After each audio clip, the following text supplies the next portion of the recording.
So I'm going to start sharing the screen. That sounds perfect. We've started the recording as well.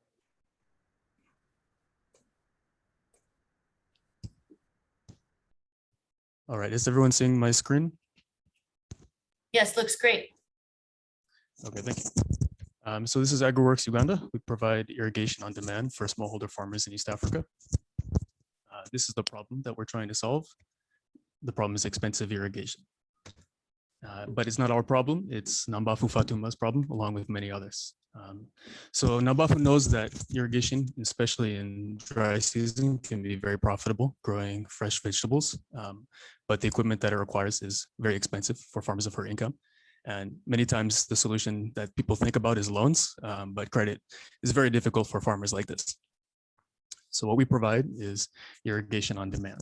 We bring our irrigation equipment to the farmer's field. We pump water for them and they pay for what we deliver. The way it works is quite simple. We have branches in areas where there's a high potential for irrigation. We have branch managers that will get to know the farmers in the area, and when they need water, they'll get in touch with them, who will then dispatch equipment on a common motorcycle to the farmer's field. They'll pump the water and charge the farmer accordingly. So when you look at why a farmer would use us, there's a number of reasons, but you can compare it to some of the competitors on the market. First of all, there are solar pumps, which have been widely promoted recently. And the main challenge with these is the very high upfront cost. So a small solar pump will often cost $1,000. And at the same time, it will only be able to irrigate a very tiny plot and a plot which is just next to the water source. Alternatively, you could go for a more typical engine pump, which is a bit cheaper upfront.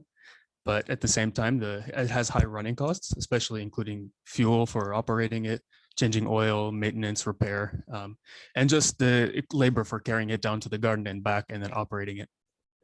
Alternatively, you could go with AgriWorks in our service, where you don't pay any money upfront.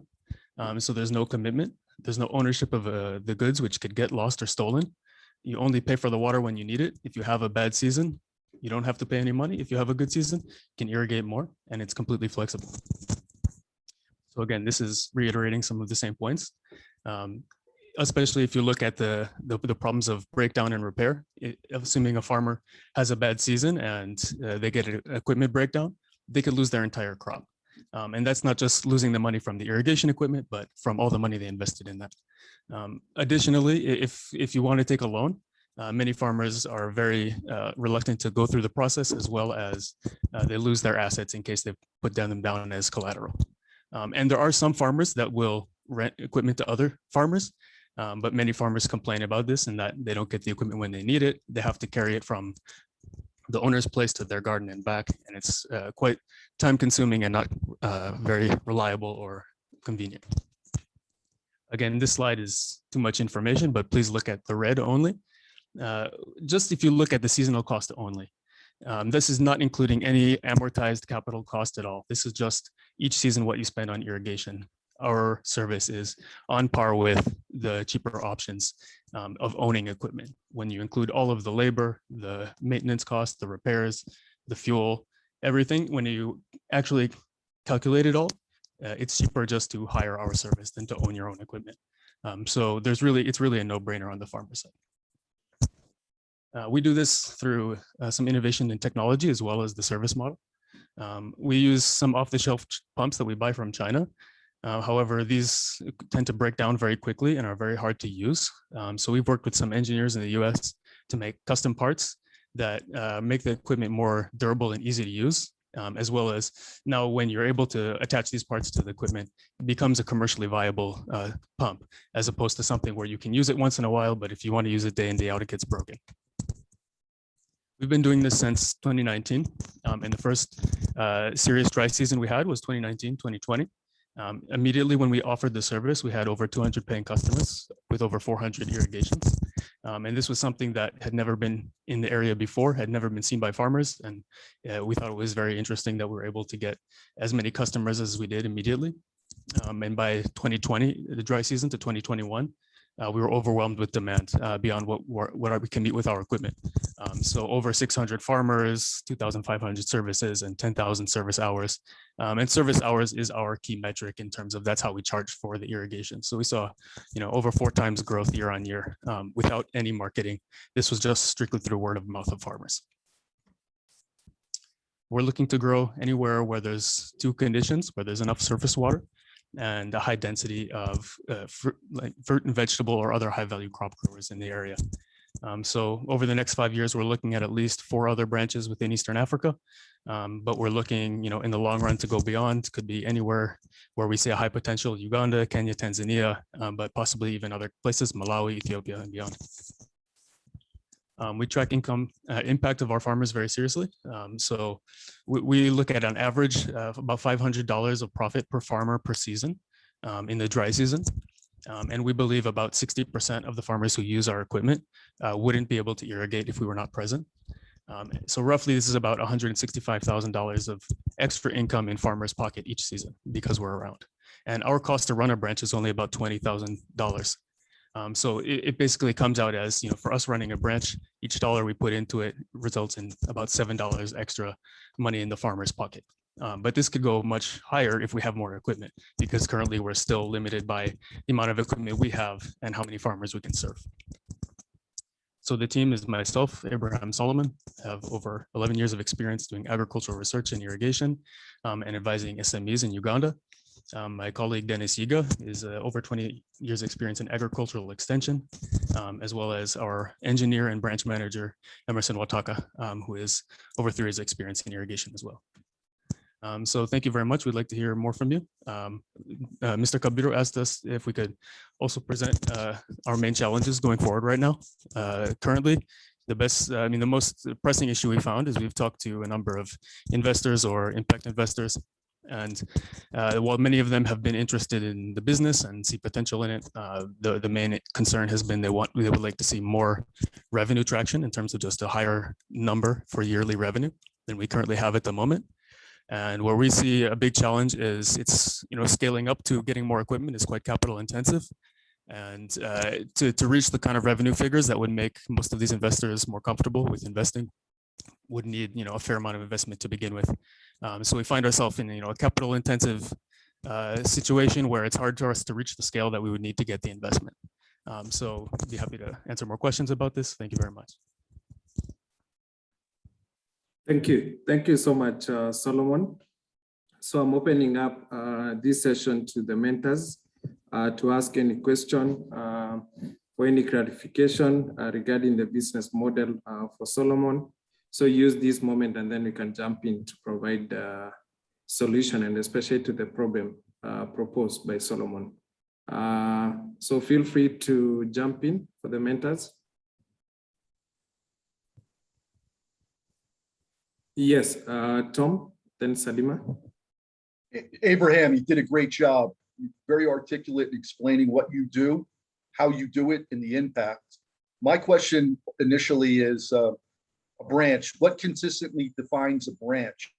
How many farmers? Is it a particular location? And when you shared those financial numbers, you said, okay, the revenue opportunity to the firm is 165,000. The cost is in the 20s. Did that include the initial cost of the equipment in establishing some numbers that could arrive at a break even?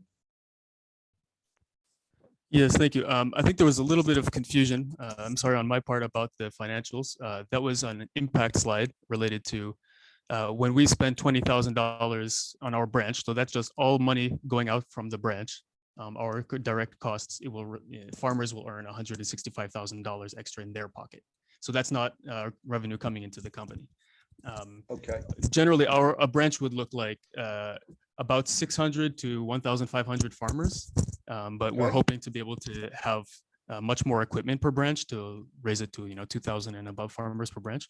A branch would just be where we have a small office located in a rural area where we have a branch manager staffing it, and that branch having a set of equipment for irrigation. So we're looking at 50, 60 sets of irrigation equipment, which we can send out every day to the fields to do the irrigation for farmers, then bring it back. So the main criteria for the branch is to have a lot of surface water areas nearby to that branch. So within maybe a 10, 15-kilometer radius. And then, a lot of farmers in that area who are already growing high value crops.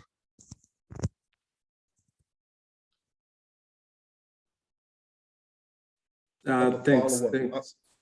I still have a follow-up because, you generally answered my question, but what I wanted to know is, what is the cost, startup cost per branch? How much money do you need to spend on the equipment and on your team to support a branch? Yeah, so to start up a new branch would cost anywhere, depending on how many sets of equipment we purchase, anywhere Mhm. between $30,000 to $50,000. So Okay. our financial model looks at if we wanted to open 4 branches, we would probably need about $150,000 to $200,000 in that range, and we can be a little bit creative about exactly what that figure would be, but would it be in that range for 4 branches? So yeah. Okay. And is there a break-even model associated with that? How many growing seasons? Yeah, so I mean, we're looking at 3 to 5 years, certainly within 3 or 5 years in terms of break even. But ideally, if the conditions are good, it would be profitable before that. I mean, Okay. the biggest concern we have is we're very much determined in terms of business on the weather. So if we have an extremely rainy year, business goes down. If we have a very dry year, business goes up. But we're looking at certainly break even 3 years and profitable beyond that. Thanks. Thanks so much, Tom, for those questions. Salima? Thank you so much, Abraham. I completely agree with Tom that you've given us quite a bit of information to get us excited about the project, but also start picking up on some of the pending questions. My question is more on what is your target area? Do you even have one? Because since your business is very much related to climate changes and impact, have you ever thought about where specifically you're targeting the areas, and how are people connecting to you? How are they finding your company? How are they being aware of the company? And my last question was around the competitors. You've mentioned that there are some field level competitors, but on the ground, what does those competitors look like? How is your company bringing something different than theirs? So a bit more on that would be helpful.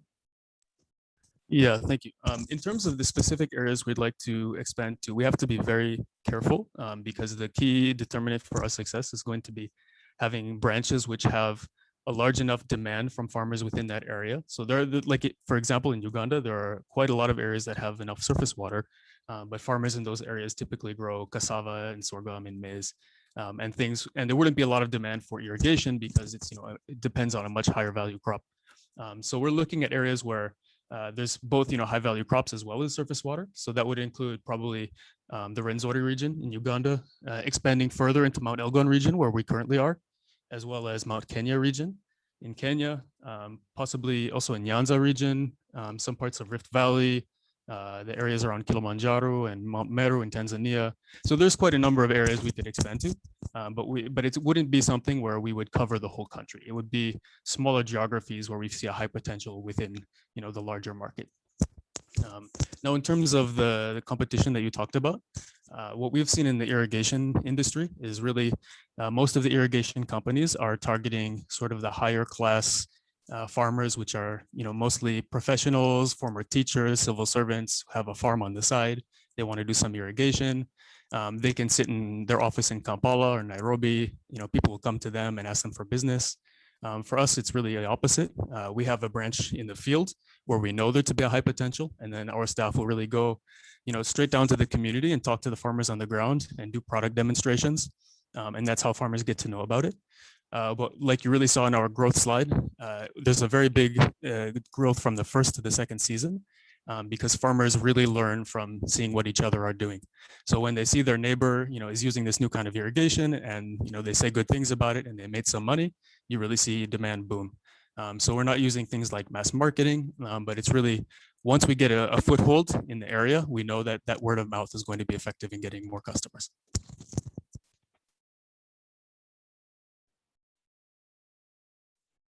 Thank you. Thank you so much, Salima, for that question. Any other clarification? Yes, Bedanga. Yeah, hi, Abraham. This is Bedanga. I just wanted to understand in terms of your expansion mode, are you looking at bundling services? Like, for example, as you are providing irrigation services in future, is there a way, or you are looking at fertigation, for example, or for example, any other services? That is one. Number two, I understand that the available water resources is huge. And in fact, I was looking at the water availability map for Uganda, and as you were citing the regions where you are planning to expand, I do see that there are also some regions where there is extreme water stress. So are you ensuring that these technical aspects are being looked at while planning your expansion mode? Also, I was also eager to understand, since you mentioned impact, definitely water is available, but water as a whole is a limited resource. And though I have seen at the policy level, that it's being promoted that the kind of model that you are looking at, wherein for a fee you provide irrigation services, is actually promoted by the government. Now, in the long term, are you also looking at the other, sustainability elements? For example, water, the water use efficiency part of it. And maybe you are talking about 50 to 60, motorbikes moving out of a branch. Are you looking at other elements of it? How, all these things will come together? Yeah, thanks. Yes, thank you very much. So like you mentioned at first about, having sort of add-ons to what we already offer. And I believe you're meaning it because we have this sort of outreach to farmers. There could be some other products that we also sell, on top of that.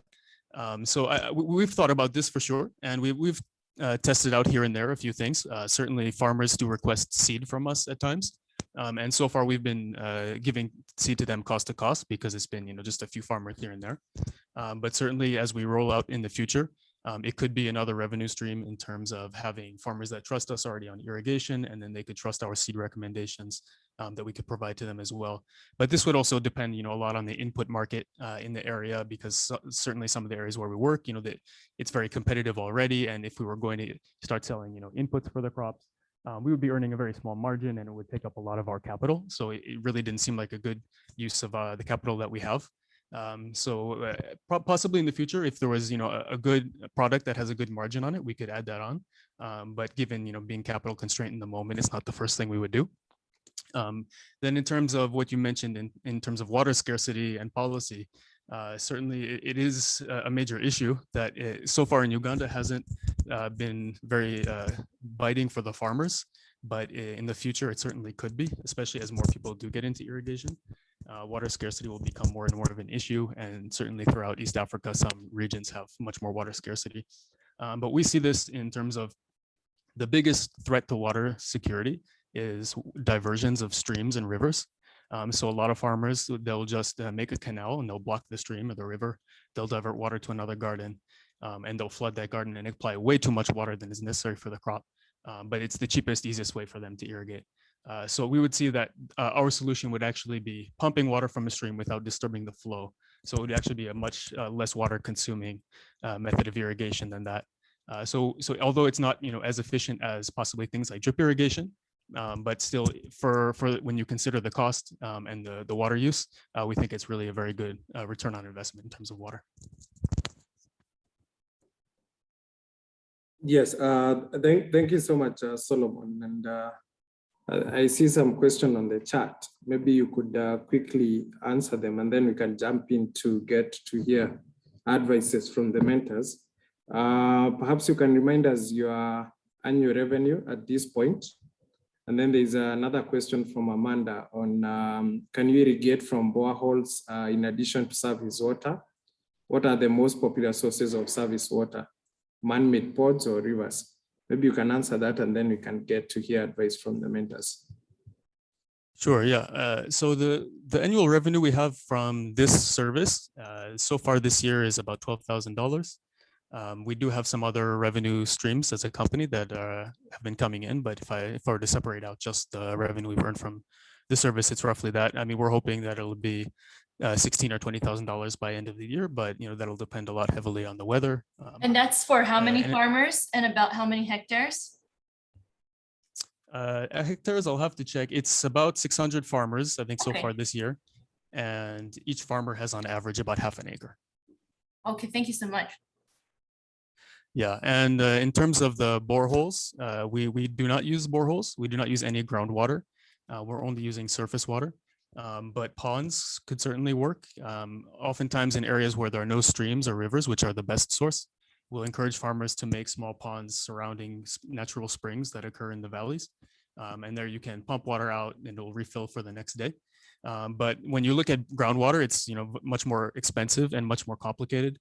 First of all, because most groundwater pumps will require electricity, so that'll either need a power line or a generator.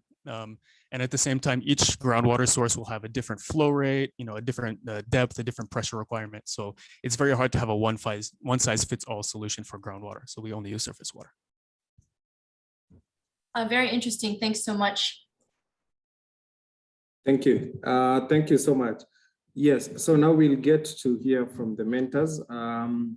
Initially, Solomon did actually mention on the challenge that he's actually facing, and is around fundraising. So they want to grow, but when they reach out to investors, the investors want to see big revenues. But for him to get to that point, they need funds to scale up. So what can Solomon and the team do? So happy to get feedback from the mentors. So feel free to jump in. Thank you. Hi, my name's Catherine. I'd like to jump in here because I would say that is something that I am very familiar with. Unfortunately, it's kind of that catch-22 of, well, we'd love to support you, but we want to, see more traction, but you can't get much traction without more funding. And my best advice is just to, sorry, can you remind me how many years of operation you have now? Yeah, we've been in operation since 2016, but we've really started with this model 2019. Before that, we were providing irrigation systems on credit to farmers, but we really saw that that wasn't going to be very scalable due to a lot of challenges associated with credit. So we had this system that was, a mobile irrigation system, and we decided that, we could step back and how else can we deploy this system in a way that would make business sense. So since 2019 is really where we've started with this model. Okay, great. Yeah, I mean, we haven't had any large raise ourselves, and we're about 3.5 years in operations. But we're close, and we have gotten some offers that just weren't the right fit. So my best advice is just start those relationships now and build that traction. Keep coming back with updates to the funders that you would want to work with.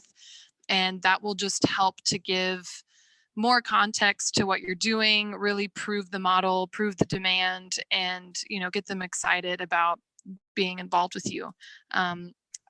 That's my biggest takeaway. And we've created good relationships that have continued, if only just to keep giving updates. And when we hit certain targets, we'll have more, realistic conversations of a deal signing. But yeah, I would say that's my best takeaway I can give there. Yes, thank you very much. Thank you, Catherine. Anybody else can jump in? Salima. Oh, I think Tom was before me. Salima, please go. Thank you. I think when I listen to your pitch, Abraham, two things. I think, first of all, the PowerPoint is great, but it really focuses more on the hard numbers, I don't know if this was meant for this cohort, but you started with storytelling, and I wish to see more of that really on the ground storytelling, really projecting, allowing us to project and have a sense of what it would look like on the ground. And the second aspect, if I was an investor, I would love to see more of the projections of, if I were to invest this much, this is how much revenue, this is how much impact, with really strong scenarios attached to it, taking into account the climate change, taking into account stress analysis, where you were able to focus on areas that doesn't necessarily that will future, it would need future support, but also taking into account the community there. So more analysis on the scenarios, projecting and allowing the investor to really have a better sense of, if I were to invest this much, this is the type of impact I am going to have, this is the type of revenue.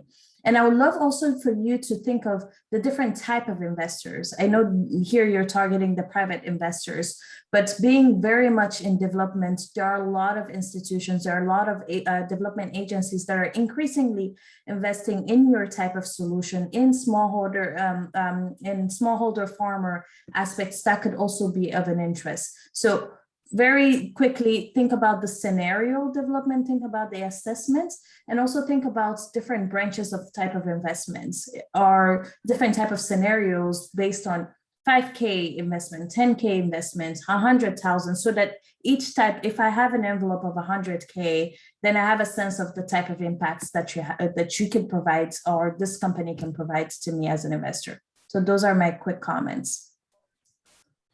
Yeah, I see. Thanks so much, Salima. Yeah. I see we sorry, have Amanda? I see we have a lot of people in the line to ask questions. That's great. We have about 10 minutes left, but I want to remind people, put your comments and your thoughts in the document. So I'm going to just put that in the chat box again. And now I'll let Samuel get back to moderating. Absolutely. Thanks, Amanda. Tom, yes. Okay. Abraham, I think your most important relationship is with the farmers, okay? The mentors and the investors matter, but I think where you are right now is you have to expand that relationship with the farmers. And I don't know if your business model is pricing the impact and pricing water appropriately to sustain itself, okay? So when I look at the numbers, and you showed it to us, you said, listen, for $20,000, we could have $165,000 impact. When I do the quick extrapolation, it means that when you assist the farmer, they have the opportunity to expand their yield anywhere between 5 and 8 times. That in itself is really powerful. So as an investor, I want to see you expand that relationship. You have enough capacity right now to go to 1,000. If what you said is accurate, you could support 1,000 to 1,200 farmers in a branch, and you'll proof it out. But if you're helping the farmer, but what you're doing is subsidizing like their farming costs because you're not pricing it right, then you're not going to be there to help them out. And I think you need to make a more compelling case with the farmer that what you do is super additive in terms of yield and profitability. And that's consistent with what the region needs. I mean, what the region doesn't need is people coming in just throwing money at problems that never can develop the market infrastructure to support it. So I would look at, the real cost of borrowing money in that region, the real impact of how you can help the farmer grow their yield, and then that translates into an ask from an investor standpoint. Does that make sense to you, Abraham? Like, because even in the United States, we're not pricing water right. In Europe, they're not pricing water right. We got to price water right and make an economic case. Yeah, absolutely. I think you made a very good point there, especially about the pricing issue. Just to look at where we came from, at the beginning, this was a pilot where we didn't know if we offer this, would farmers purchase it at all. So we didn't want to price it very high at the outset because it would scare away all the customers. But what we've seen now, given the data we have now and the response we have now, certainly I think you're right that we do have to work on increasing our margins there and increasing the price, and that'll have a lot of effects in terms of the financial model and attracting investment. But what we're looking at right now is probably that'll make much more sense as we expand to new branches, because the farmers we've started with are already anchored on a certain price, so we can make incremental changes, but we can't make a big jump. But certainly, even this season, we certainly have increased prices a bit for the very reason you talked about. But yeah, I do take your point on, and especially as we go on to new markets, we're thinking about how to adjust that pricing accordingly. Yeah, and then what kind of capital can you really take in and support economically? I mean, like when I look at your business model, I give you like 1 to 2x on your revenue right now, okay? And then I say, all right, how can you even service? Either there is no equity play in this really. There's just sort of a loan revenue play tied to it. What could you support, given the risk factors associated with where you are. And I think about it from that standpoint. And then I would also think that, your branch expansion is really a great way of scaling up, but you're going to have to proof out that you can scale up in one branch pretty quickly. I think you could do it really quickly. And maybe this isn't the forum to like sort of hash that out, but there would be the kind of granular conversations I would be having with you, because that's what I would do for a $40 million investment. And you shouldn't be treated any differently. And I think you're up to par and above par in articulating your business strategy that way. So that'd be the way I would approach it if I were you. I'm willing to help, and I think what you're doing can impact the rest of the continent. It can have an impact in, say, Holland and Francophone countries. And I think you're in a really interesting risk mitigation solution at so many levels. It's about, food security. It's about water security. It's about, civil society being secure. It's about bad guys, keeping them at bay. I see good things for you. So, I want to encourage you and help you. Yeah, well, thank you. This, like you said, there might be a lot more details we can't go into right now, but I'd be happy to follow up with you more about a lot of those details. Thank you. Thank you so much, Tom, for that support offer to Solomon. Teko, I see your hand is up, and I'm also mindful of the time. We should be done by 6:45 East Africa time. Teko? Okay, thank you, Samuel, and thank you for a great presentation, Abraham.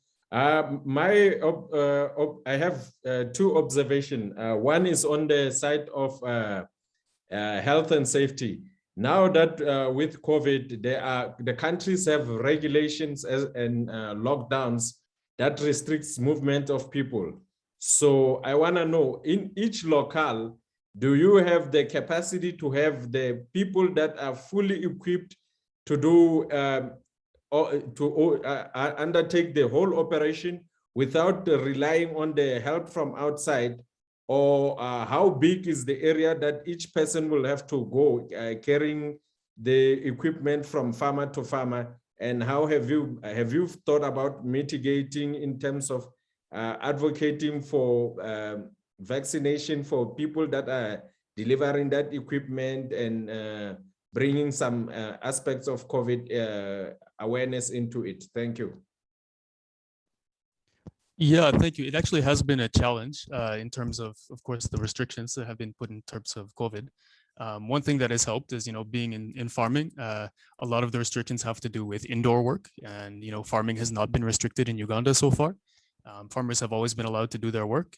The challenge has been at certain times, there have been lockdowns where motorcycle riders are not allowed to ride, where it's only certain, specific riders that are delivering goods for people, and many times have to have a permit. And even if they're allowed, the police, they'll stop them and they'll either want money or won't allow the thing to go on. So what we found is, certainly during those periods of lockdown, it's been a challenge.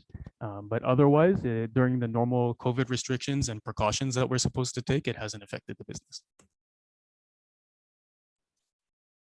Thanks. Thanks so much, Teko, for bringing the COVID situation into the picture. Yeah, indeed, it's actually affecting most of the businesses, and we should be mindful of it as well. I want to go back on the question around reaching out to investors and accessing investment, the fact that they actually want to grow. And I'm looking at Luni, the fact that you actually invest in African business. Perhaps you may have a comment to support Solomon on this. Yeah, I actually sent him a link so we can just do an hour one-on-one. I have lots to say on this, but I don't want to try and summarize it in 2 minutes.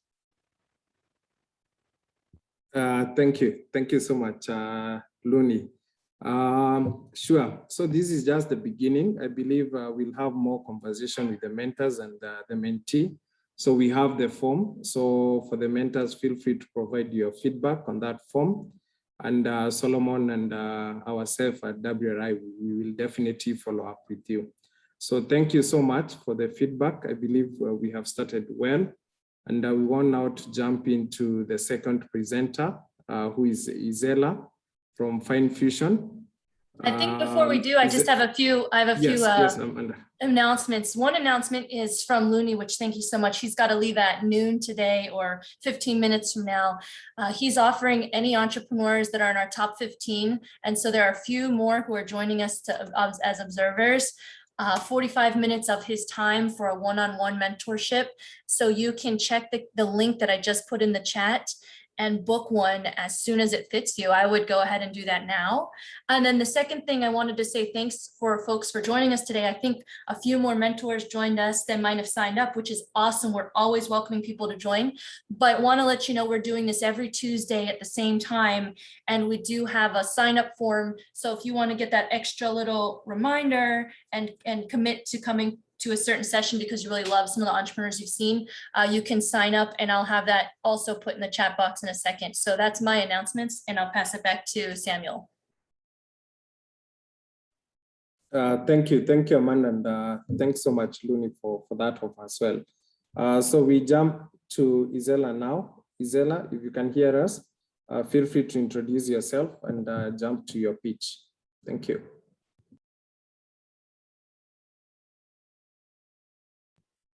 You're on mute if you're trying to speak, Izela.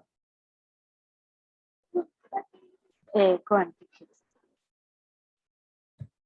Hello, my name is Izela Balo, and I am the founder of Fine Fusion Concepts.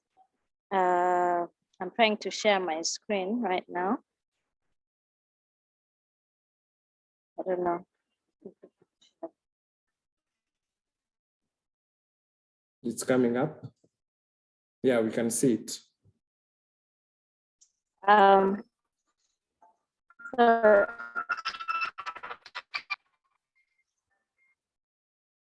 Okay. Sorry, I'm at home and it's just an awkward time. So you can see it? Yes, you can see it. Izela, perhaps you can put it on presentation mode. You can put it on presentation mode if you can hear us.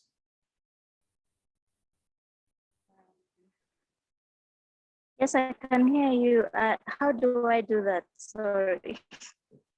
It's down there on your extreme right. My screen.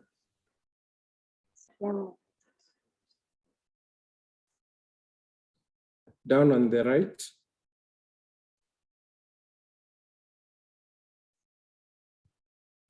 It's the icon that kind of looks like a presentation screen or something.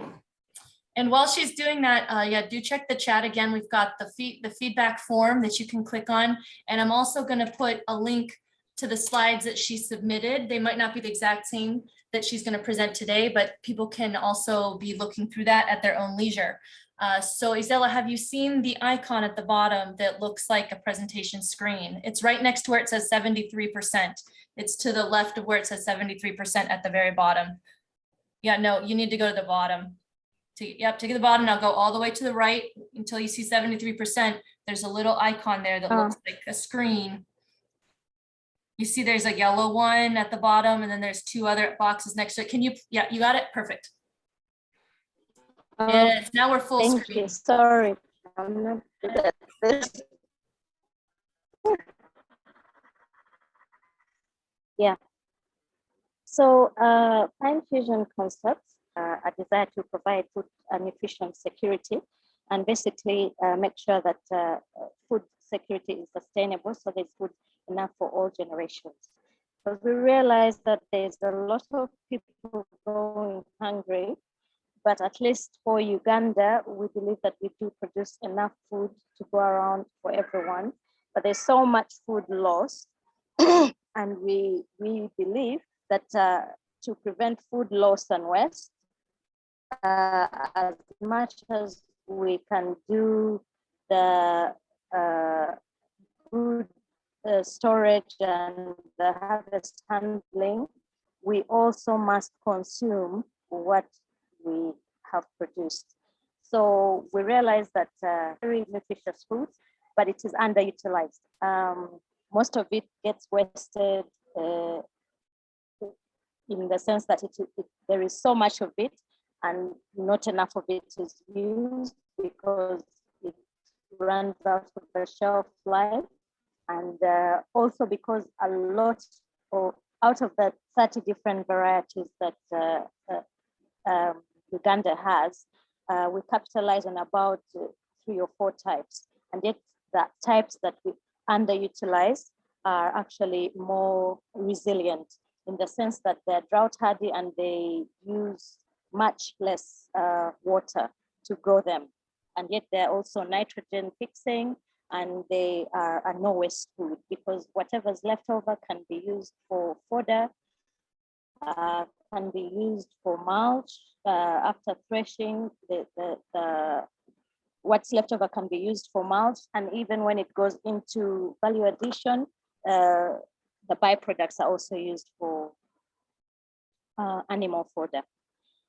So we saw an opportunity for value addition. We saw an opportunity to get more of the beans consumed in case we, when they've been processed into other products, to have multiple applications.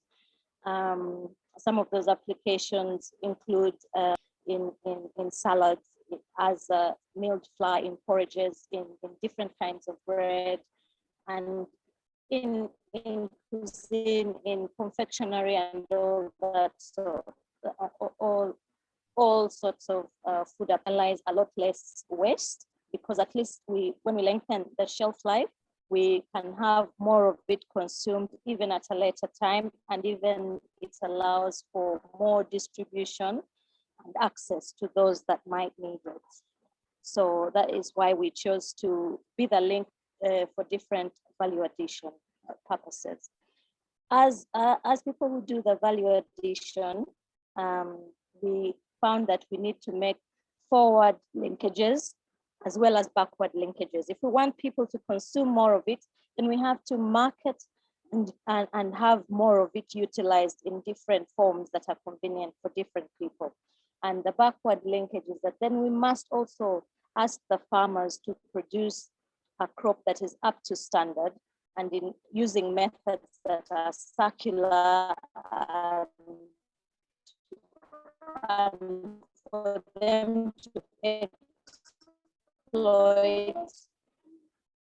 to exploit the aspect of zero waste. What they produce is wasted along the value chain before they hand it over to us for processing. And that's where our model farm comes in. For our value-added products, we look at targeting first the middle-income households, because with our production costs, those are the people that can afford it. And we're looking at maybe capturing up to 20% of the market share within 5 years, because number one of the most common meals in Uganda is porridge, and that is a flour. But porridge can also be made from beans, several kinds of beans. At the moment, the market only focuses on the soya bean. We are looking at the underutilized indigenous beans like the lapana. Sorry, I don't know what the English name is, but the locals call it lapana. It is a small bean, which I think is the zuki bean actually. It is very much like soya, but cooks much faster. There's the rice bean, which also cooks much faster. And we realize that a lot of research has been done on these beans in terms of their nutritional value and their resilience in terms of needing much less water in the garden, but not many of the porridge making factories are using it. Actually, no one is using those two beans, yet they're the most resilient in Uganda. And they have other qualities like being able to cook faster. So the use of an extruder in production is eliminated, which is with just a simple milling process, the way you would maize grain, we can produce flours, different kinds of flours, and these flours would also be gluten-free. So with the value addition, we would be able to extend the shelf life for over 2 years and have an organic food that is also high in nutrition, as well as other micronutrients like zinc and folate. We're looking at the competition on the market now, and we see that the highest shelf life would be us, besides the canned beans. But the canned beans are quite expensive for even the middle-income household in Uganda. And then the dried beans on the market don't have as high a shelf life because of the way that they're stored, or their exposure in the elements. And then of course there are the fresh harvest beans, which are perishable until they are dried. So we saw that one of the biggest advantages would be the increased shelf life, which would in turn increase access to that food. In terms of impact, we see that the industry, smallholder farmers who would be able to get better value for money if they were producing a good that is consumable, that is absorbed in the manufacturing or value addition sector. And while they're growing those same beans, they would have improved soils with nitrogen fixation.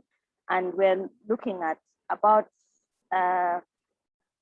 up to 10,000 hectares of land that could be amended just through the smallholder farmer network within the 5 years of our growth. Also, the environment would benefit from it. And because we would be training the farmers, there would also be awareness in how to handle storage and how to better handle waste and how to actually be zero waste in the production. The beans are different enough in the sense of the kind of pests that attack them. So they themselves can be rotational. So you can maintain the soil amendment that they provide through the production process for the farmers. We are a really young business, and we kind of launched in March this year. So we're about 5 months old. But in that time, we've realized a presence in 3 of the supermarkets in our city, and we've sold over 300 units. We've had a challenge in the distribution because of the lockdown and the movements that have been restricted as well. But we believe we could realize even better traction once we are opened up a bit. With the land itself, that is a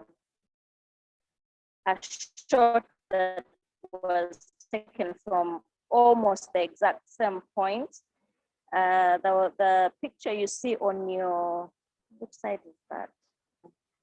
The picture on the left is 2 years ago, 2 years and about 2 months ago. And that was the one on your right was taken in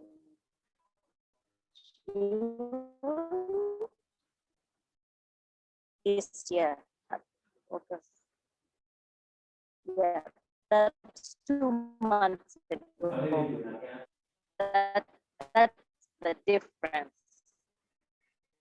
And of course, mulching and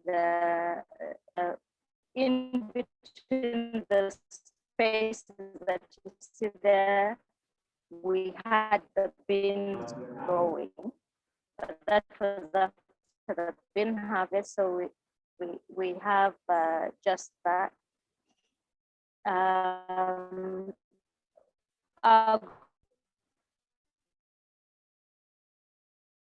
Do the production. Sorry, Izela, we are actually losing you.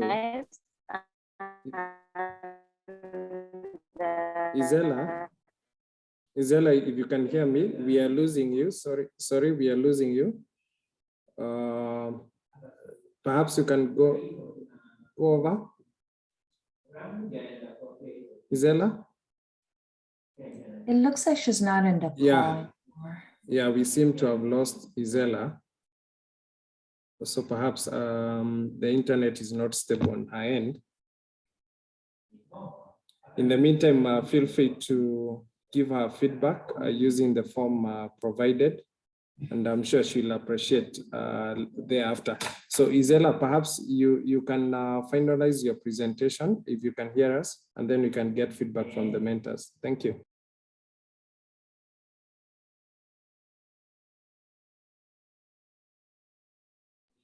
You must be on mute if you're speaking.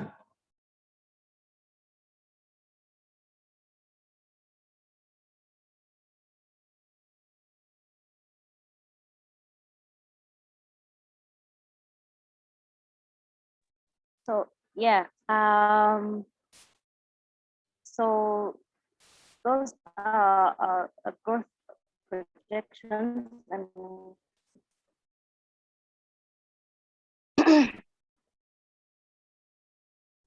so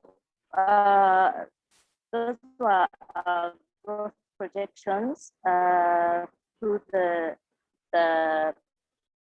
period of 5 years, and we feel that we can be scalable, and we're actually counting on the farmers to be able to reproduce our farming model that would be a zero waste circular system to be able to get there pretty fast, so that we have enough supply of the kind of indigenous beans that we need in production. But we're also thinking that we would have multiple revenue streams through the training of farmers and the storage facilities on a demonstration farm, as well as the demo farm tours for research and other purposes. We'll have less income, less percentage of out, and a little bit more from the other sectors. Our team is really myself, the founder and the co-founder, who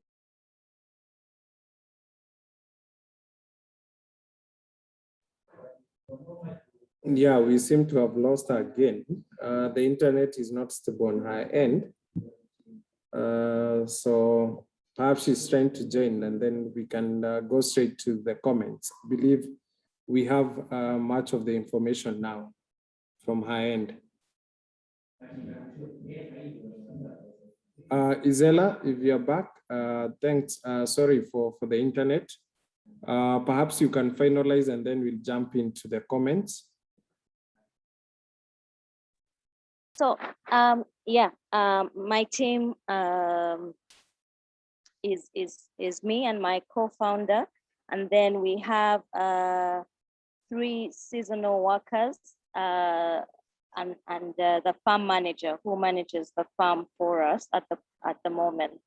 But we do get a lot of support from the National Agriculture Research Organization and Broadfield Enterprises, which is has been teaching us a lot of permaculture methods so that we can have a well-balanced circular model for our farms. and as well as helping they do have the resources to help us when we do the farm outreaches, training the other farmers. Yeah, that's it. Thank you, Izela. Perhaps you could mention 2 or 3 challenges that you're facing. You'd like the mentors to give you feedback. Yes, we have discussed a lot of challenges, and the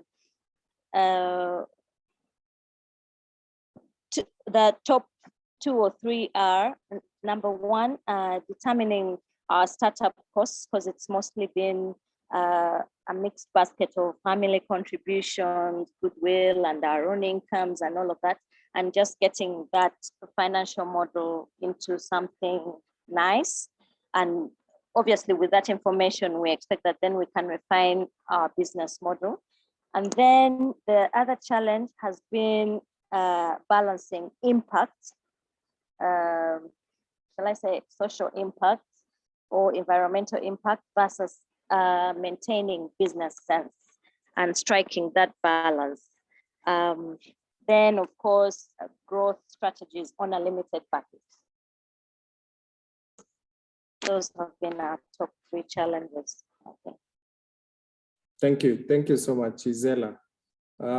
So back to the mentors for question clarification.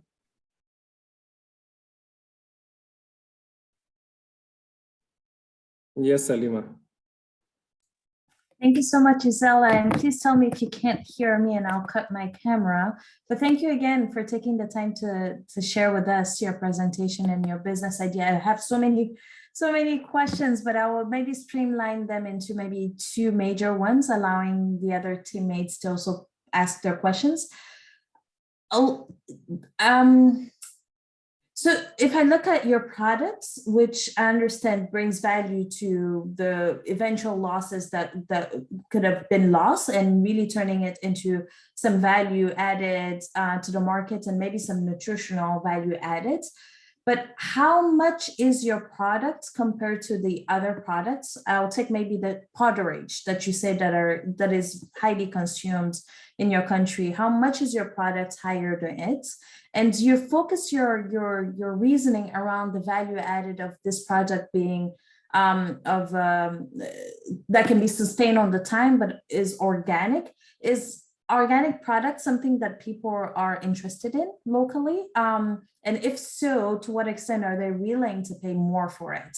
Because if you're focusing on that, that means that there might be some interest. And if there is an interest, then maybe there's a need of thinking of what could actually convince people to buy your products, and not just focus on what an investor will look like as being, for instance, being organic in this sense. And you've also, what struck me the most is that you're targeting to cover a 20% of the market, which is great. But how did you calculate those 20%? What is it based on? And most importantly, can you tell us about what would it take? What would your business take to get to these 20%? What are some of the changes that needs to happen? What are some of the expansion that needs to happen? And how do you envision doing it? So a bit more information and proof that you are eventually scalable and that can reach those 20%.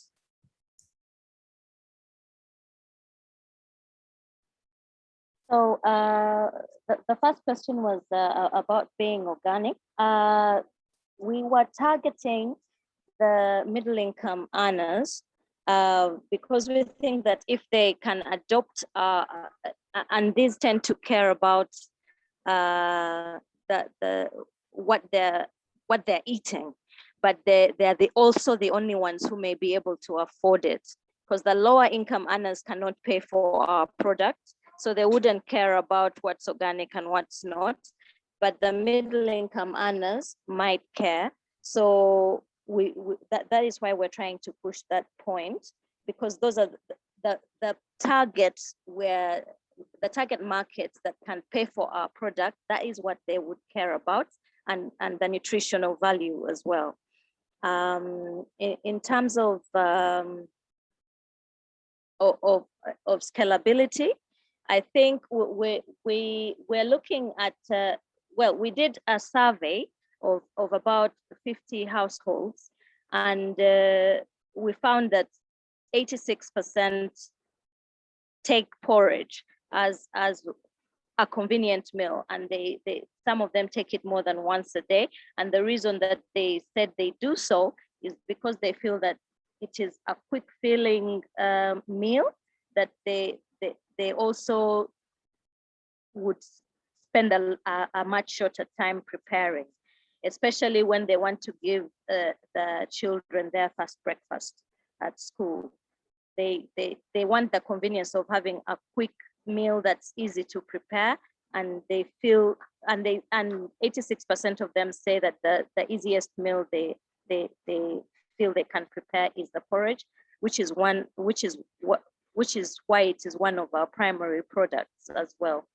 The other flours as well are used in staples like chapati, which is a flat bread that's quite common in East Africa, but it would adding some of the bean flour would enhance its nutritional value, and the bean is also very filling. So it would be a lot more filling than having the wheat flour on its own. So that is one of our reasons as well. I don't know if I've answered you adequately.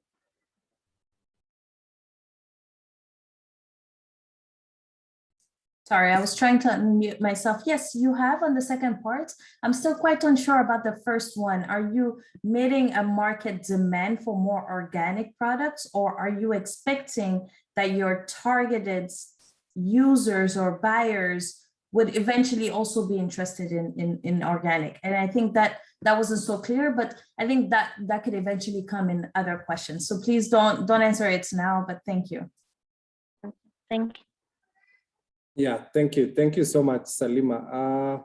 Benanga, I have an announcement really fast. Yes. Sorry, Samuel, I always do Amanda. it. While Sure.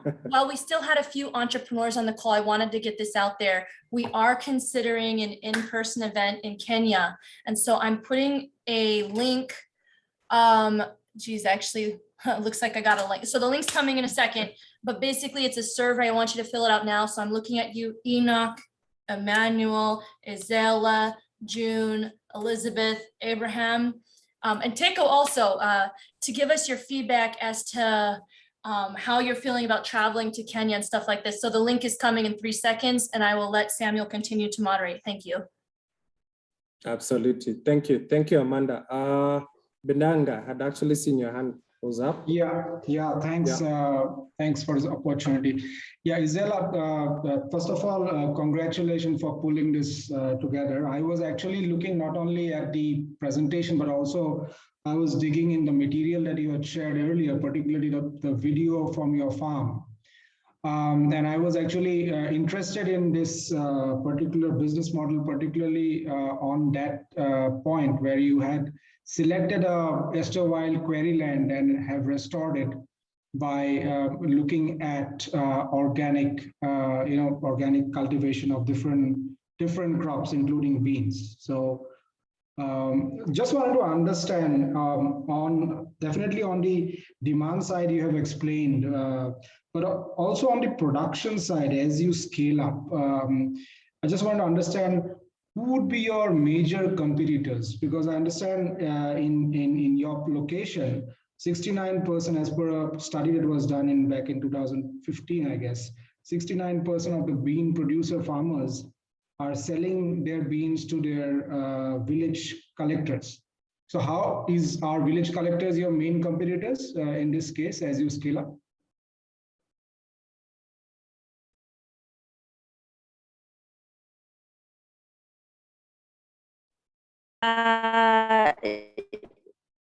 Sorry, I didn't get the beach collectors. What was that you said? I got everything else. So what I understand is in Uganda, 69% of the bean producers are selling their beans after being produced directly to the local village collector. Yes. So yeah. So if I look at your model as you scale up, as you expand, and as you engage with your farmers, what would be that unique proposition that they will give it to you rather than the local village collector? What is that unique positioning that are you giving them premium pricing that they will come to you and sell it to you? Or are you So- helping them with some services in their farm, for example, restoring their land or bringing their yield up? So what is their uniqueness? So part of the reason that we train the small scale farmers is also to improve their quality of crop, with the promise that we would absorb it, provided that it meets our quality standards. But for them to meet our quality standards, we also train them and provide storage services for them. So one of the challenges, one of the reasons that the farmers sell to the collectors is because they don't have storage, provide those, and kind of even give them, if they don't want to sell them to us, then they would still pay for the service of storage and have us store their beans, and they can choose who to sell to. But we're thinking that after training them and being able to offer them a premium price, we would get first refusal of that as well. Right. And in terms of land, is there some linkage in your model where you will specifically target a specific area? For example, in your current model, I understand your 2 hectare or 3 hectare farm was on a previous quarry land. So are you looking at your expansion model around focusing on those kind of land which you would like to restore, or is it more on other lands? Is there a specific focus on a type of land? No, there is no focus on a specific type of land. However, there is a lot of land that looks like the piece of land we bought, that other people are leaving to go to waste for further deterioration, and it stays bare. So of course it deteriorates further and further. And of course, where we are is where our model farm, our model demonstration farm is. They are nearby communities, because when they move from one quarry, they go to the next, they go to the next. So our plot of land is not unique. There are lots around like that. So while we're not specific on the type of land, we hope that they see what we've done and see possibility in restoring theirs. Right, thanks. Thank you, Bendanga. Tom? Yeah, I want to give you some, I have a quick question and just give comment. Are you a woman-led woman team company? Sorry? Are you a woman-led Yes. company? Okay. All right. Yes, we are. Yeah. Okay. So beans are a commodity, but what isn't a commodity is how you brand it. And my feedback is that, you know, I saw quickly your team, but I think the branding is really important to capture profitability on this solution. So the way I interpret it is, this is a product being grown by women, grown by moms, manufactured by moms, and the porridge, which is the staple of every little kid, is coming with the love of a mom and a wife. Mm. And I think there's power in that. And what I think that is that your team, whether they're farmers, laborers, need to be part of that sisterhood. And that sisterhood is what the middle market wants to buy, because they're buying positive impact in addition to a full belly. If I'd focus on that, create some value, expand upon that, and look at some other products that have already done that, because I think that is going to be a great differentiator. I'd also look at other business models that have included women. For example, I've worked with Muhammad Yunus, and I think about the logistics of women and the distribution, you know, beyond just stores. Think about marketplace distribution, including that whole, ecosystem women in what you're doing. So thank you for sharing your progress, and I'll have my eyes open. Thank you. Thank you, Tom. Thank you. Thank you so much, Tom. Anybody else with a question, comment, advice to Izela? See, we still have more time.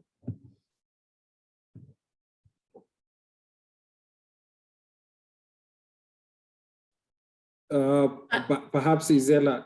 Yes, Amanda. Oh, Samuel, you usually have good things to say, but just really quickly then, Izela, I think your PowerPoint presentation is amazing. I see you've even updated it with some of Looney's tips since the last one you submitted a couple weeks ago. So I want to congratulate you on always keeping an open mind. And I wanted to share with you and actually everybody else who's listening here a technique that Looney teaches generally, and that if we have our event in Kenya, I'm sure we'll be going over it in person, but the idea is to think of a quick story you can tell at the beginning. And so in this case, maybe the story of the quarry wants to come out a little bit more, the story of women-led company, of turning this abandoned disaster zone into something productive. But then once you move on from that, identifying what are the key points you want to share about your business and really get those across. Once you kind of have that bullet point framework, literally type out what you want to say. Like you make yourself a script. And don't even worry about how long it is at this point, I think. Type it out, then read it out. Once you have it typed, start to time yourself. Well, maybe don't time yourself at first, just read it out. And then you're going to notice, okay, wow, that was awkward, or I want to add something else. And then read it out and time yourself and see how long it is and how much you're going to need to cut down. But the point is, we're just beginning. So this is like a big process, but how you can get your message down to something that is going to be repeatable, easy for you to get confident on, and easy for others to get confident on. And I've seen this kind of process work wonders for our entrepreneurs in our alumni group, because once you gain this confidence in presenting your business, others kind of follow on. So I just wanted to introduce that.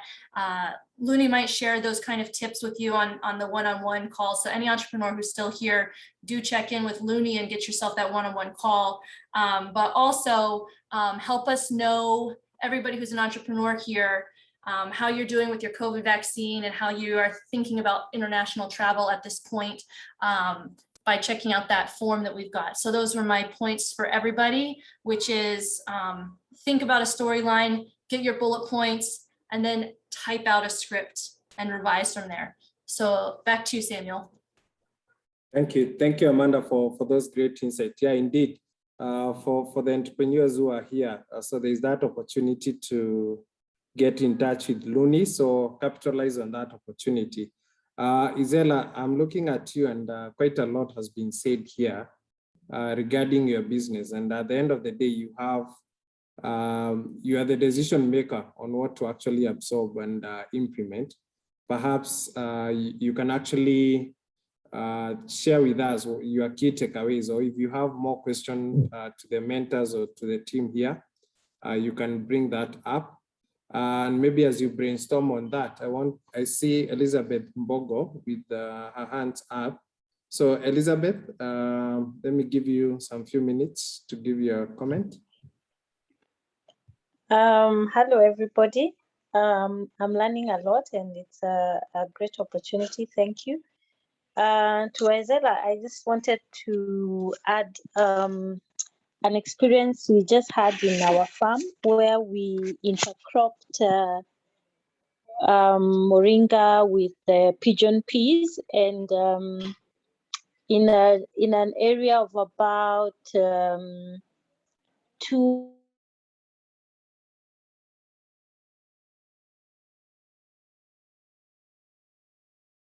peas, which to us is we'd never done that before.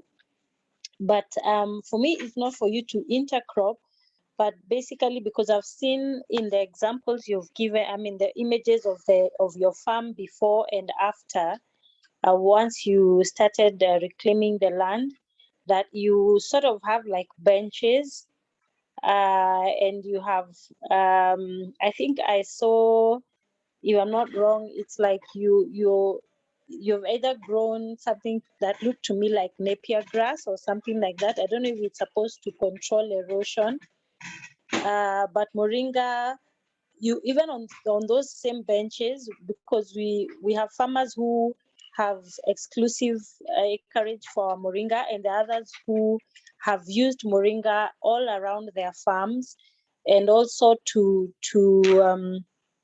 as like the benches you've done with the napier grass, and they have grown moringa, because when it pours, it not only enriches the soil fertility, but it also does nitrogen fixing, like the beans. So you'll have increased yields.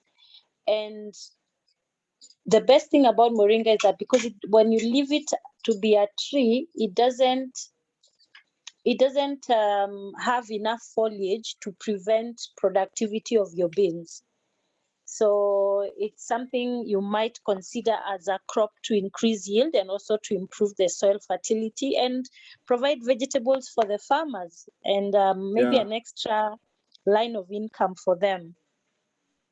Sure. Thank you. Sure. Yeah, thanks. Thanks so much, Elizabeth. Yeah, indeed. Peer-to-peer learning is very important, and we highly encourage. So thanks so much, Elizabeth, and I'm sure Izela will definitely reach out to you for more of that support.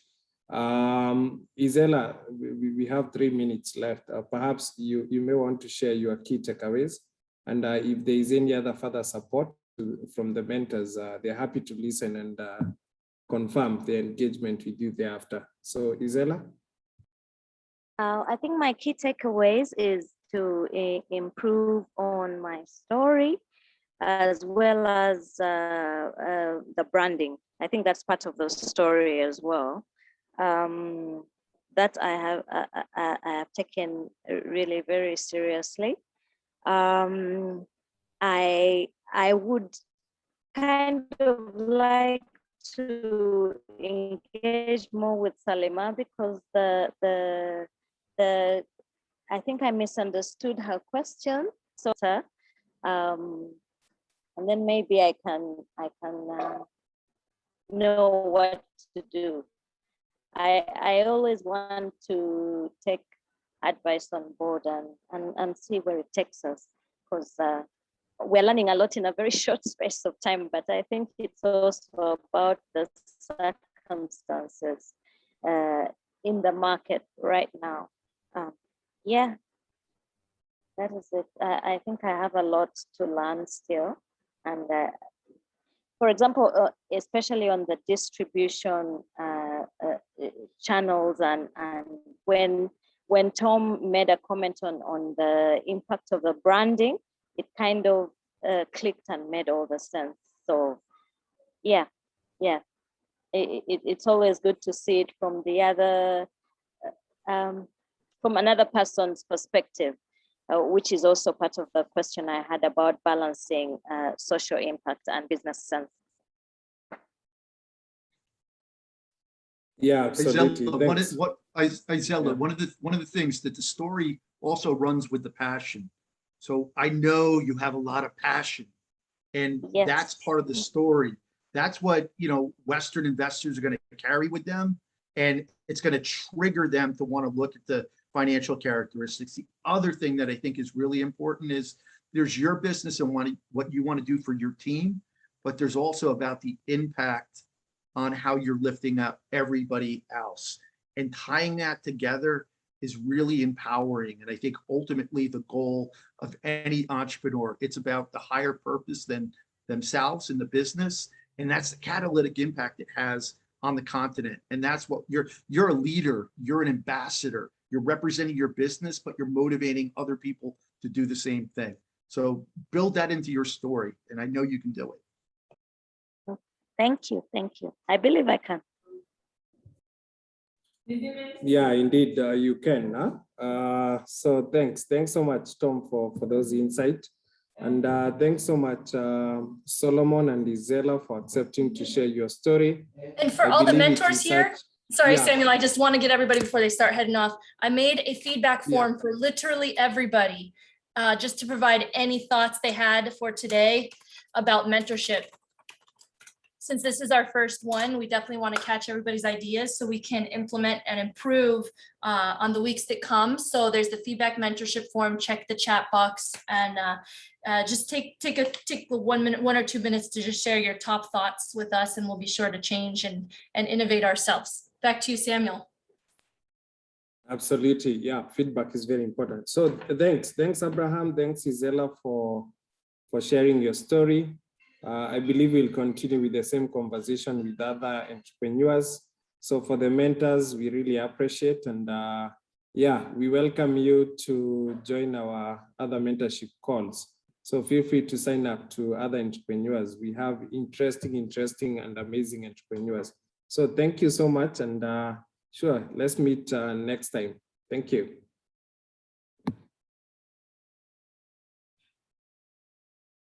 Oh, thank you everybody so much for your time. Check the feedback link. We are really happy to have you. And we'll see you guys Tuesday next week, anyone who would like to join around, and really just appreciative.